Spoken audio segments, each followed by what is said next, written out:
You are looking for comfort. Unatafuta faraja. I can give you comfort. Hakuna mtu anaweza kufariji. We are trying. Tunajaribu. As men, we kama are wanadamu tunajaribu. Because some may think comfort is just you laughing. Wengine wanafikiri faraja ni wewe kucheka. Have you ever attended a funeral? Uliwahi kwenda kwenye msiba? And you are trying to sympathize. Unajaribu and comfort those kuwafariji wale wafiwa, whom their beloved one has passed away. Wale ambao wamefiwa na mpendwa wao. Sometimes they laugh. Kuna muda wanacheka. But it's outside. Lakini ni nje. Because you can't touch their heart. Huwezi kugusa mioyo yao. Only God can do that. Ni Mungu tu anaweza kufanya. So sometimes they just laugh with you. Kuna muda wanacheka na wewe. But when they are alone they cry. Wakiwa peke yao wanalia. Because only God can Mungu comfort tu you. anaweza kukufariji. From today, have that understanding. Kuanzia leo unaofahamu. Your comforter is Holy Spirit. Mfariji wako ni Roho Mtakatifu. Comfortless. Unapojisikia una faraja. That means there is a problem with your fellowship with the Holy Spirit. Kuna tatizo katika ushirika wako na Roho Mtakatifu. There is problem with the fellowship. Kuna tatizo katika ushirika na Roho and the Holy Spirit.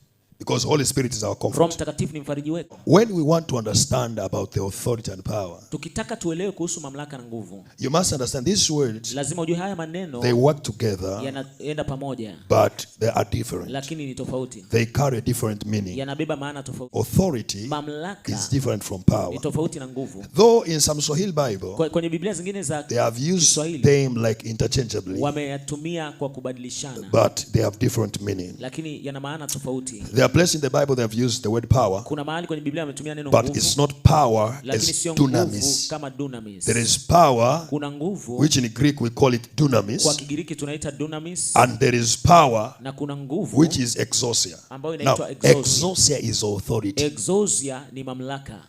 For example, when the Bible says he gave them power, kwa mfano anaposema aliwapa nguvu, that's not dunamis. Hiyo sio dunamis. That is exousia. Hiyo ni exousia. But when he say ye shall receive power, lakini anaposema nanyi mtapokea nguvu, that is dunamis. Hiyo ni dunamis.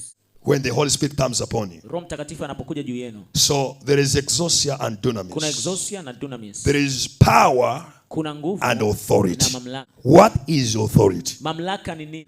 Authority, mamlaka, is a delegated legal right. Ni haki iliyo ambayo, and this is what is legal right.